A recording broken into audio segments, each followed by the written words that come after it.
ओम शांति। सभी महान दिव्य आत्माओं को नमन, वंदन, याद, प्यार। सूर्यवंशी त्रिमूर्ति शिव नारायणी गुरुकुल पाठशाला से ब्रह्मा मुहूर्त की क्लास आत्मा का अमृत पान संगम युगी अमृत वेले का शुभ लाभ है। वाणी में छिपा है भविष्य। सुनो, समझो और संजो लो। आज की मुरली जीवन की दिशा, स्वराज की चाबी और अनमोल खजानों का भंडार है, जो अन्नपूर्णा माँ सरस्वती द्वारा बांटा जा रहा है। शिव की इस पाठशाला में हर आत्मा विश्व सेवा में लगी है, अपना भाग्य बना रही है। कल का विषय था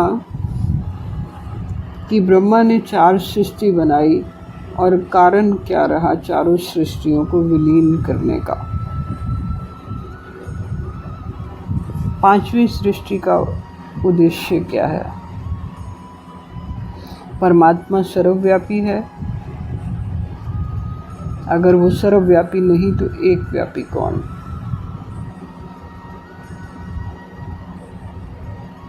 तो शिव भगवान वाच है, कहते हैं नहीं, मैं सर्वव्यापी नहीं हूँ।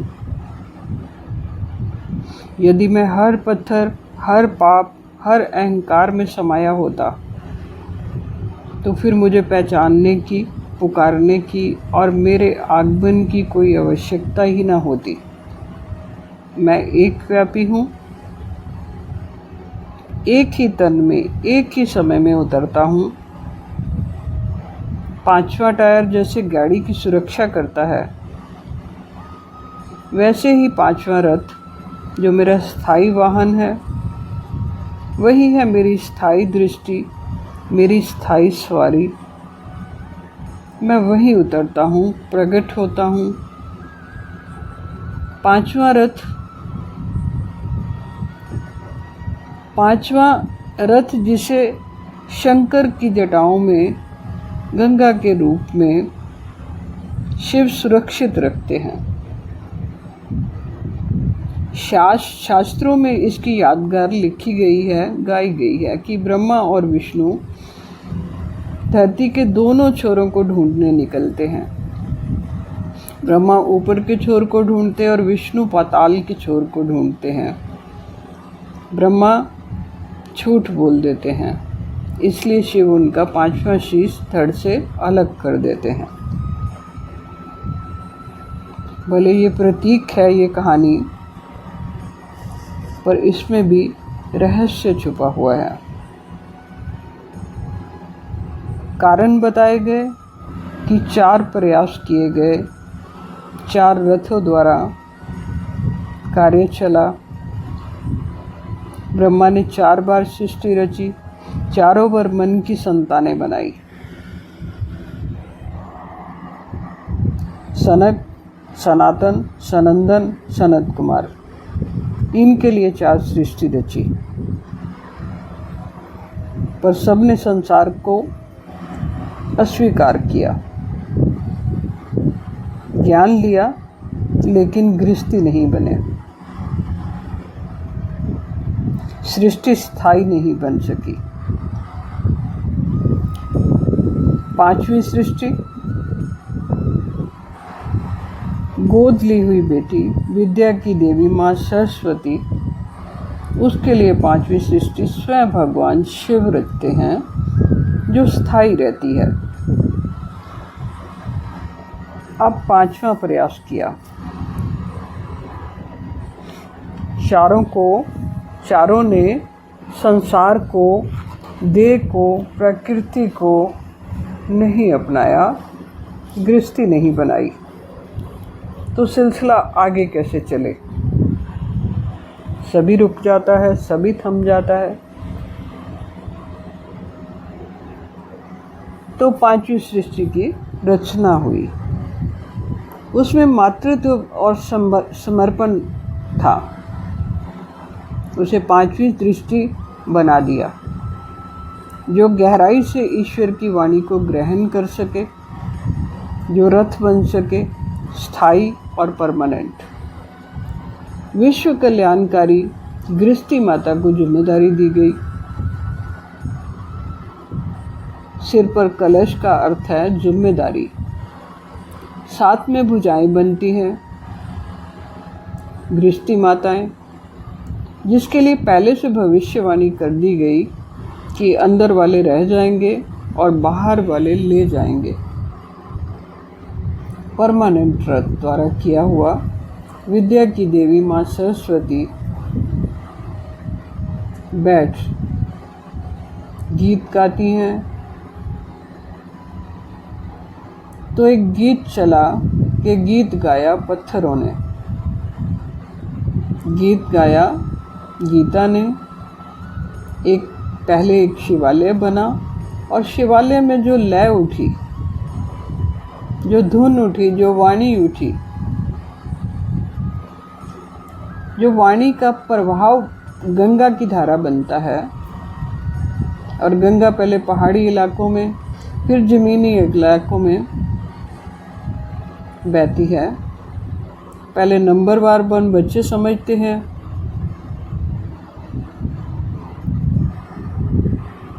फिर राम राज की स्थापना होती है। ऐसा राम राज्य जिसमें सभी अपने आप को राजा समझते हैं, प्रजा भी अपने आप को राजा समझती है, शाहूकार भी अपने आप को राजा समझता है। राम जैसी आत्माएं मिल बांट कर खाने वाले सूर्यवंशी परिवार, भाई को भाई की फिक्र है। एक व्यापी सत्ता जिसमें सर्वव्यापी भ्रम नहीं है। स्वाधीनता वही है जहाँ परमात्मा को स्थायी रूप में एक पहचान में, एक संगम युग में देखा जाए।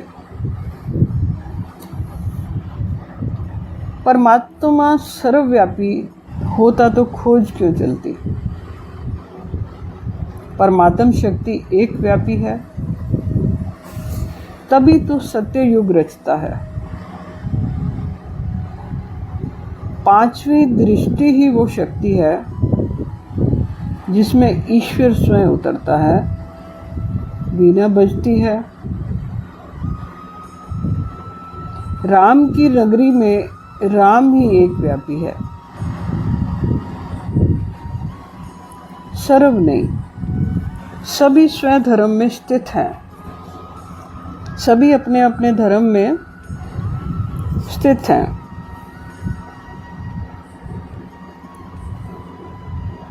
परमात्मा सर्वव्यापी होता तो बुलाया क्यों होता? क्यों कहा जाता मेरे दुख हरो? क्यों कहा जाता कि मुझे दुष्टों से बचाओ? एक ही तन में परमात्म शक्ति उतरती है। ये सत्य है, सत्य का सार है। यही है परमात्मा का स्थायी आधार, स्थायी रथ, परमानेंट रथ। चार सृष्टियां मिटी, पांचवी दृष्टि में ईश्वर समाया। पंचमुखी शिव का गायन है, पंचमुखी हनुमान का गायन है। ऐसा राम राज्य बनता है जिसमें राम ही राजा, प्रजा और शाहूकार। यही है एक व्यापी का संसार। सभी हृदय से धनवान। पांचवा रथ ही ईश्वर का परमानेंट वाहन है, न सरब में बिखरा, क्षणिक में ठहरा हुआ, आत्म स्मृति में रुका हुआ। जब परमात्मा एक तन में अवतरित होता है तभी तो त्रिमूर्ति कार्य पूर्ण होता है। सरस्वती को गोद लिया क्योंकि मन की संतानें सृष्टि नहीं रच सकी। मुख वंशावली, मुख सत सनातन धर्म की रक्षा करती हैं। सर्वव्यापी भ्रम से मुक्ति ही राम राज्य की शुरुआत है। ज्ञान अमृत बांटने वाला पांचवा रथ ही परमात्मा, आत्मा की सच्ची गाड़ी है, रथ है, आधार है। शिव की पुत्री विश्व सुंदरी मन अमृत पान करवाती है। ईश्वर सर्व में नहीं समाता, परंतु जो समर्पित होता है उसी में समाता है, उसी को प्रेरणा मिलती है। जब ये बोध हो जाता है, उसके बाद सिलसिला शुरू होता है कि कर्तव्य क्या है। पांचवी दृष्टि की जागृति क्या है।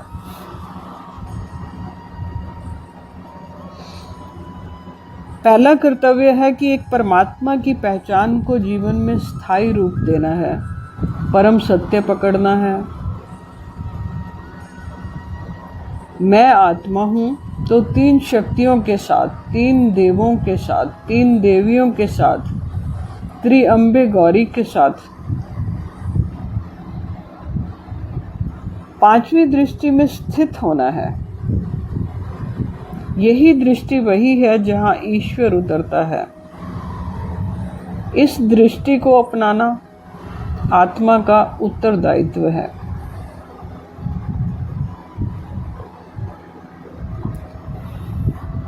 ज्ञान अमृत को बांटने में निष्पक्षता, वैसे भी शेरनी का दूध सोने के बर्तन में टिकता है।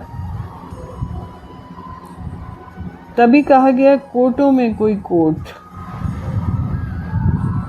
और उसमें से भी कोई कोट पहचानता है। मन के अहंकार, सन्यासी वृत्ति और व्यक्तिगत स्वार्थ को त्यागे। शकुंतला दुष्यंत को शेरों में पालती है और दुष्यंत आप हो।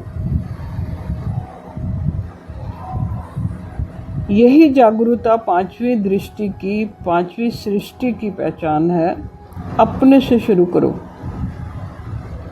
यह काल चक्र में एक बार होता है। जो सृष्टि चक्र में 5 युग दिखाए हैं, पांचवी सृष्टि दिखाई हुई है। उसे पहचानना और जीना यही कर्तव्य है। वक्त का पहिया घूम रहा है, फिर से समय 5000 वर्ष के चक्र के बाद यहाँ आता है। अभी नहीं तो कभी नहीं। तो निष्कर्ष क्या निकलता है? जब परमात्म शक्ति एक व्यापी रूप में उतरती है, तो आत्मा का कर्तव्य है उस रूप को पहचानना। अमृत पीना, पिलाना, ये कर्तव्य बनता है। समय किसी के लिए भी रुकता नहीं।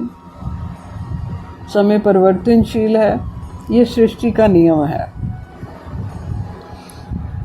बहुत ही साधारण बात श्री कृष्ण कह रहे हैं कि यज्ञ से निकले अनेक धर्मों को त्याग दो। ये जो 9 धर्म निकले हैं या 18 धर्म निकले हैं, उनका त्याग करने को कह रहे हैं और मेरी शरण में आ जाओ।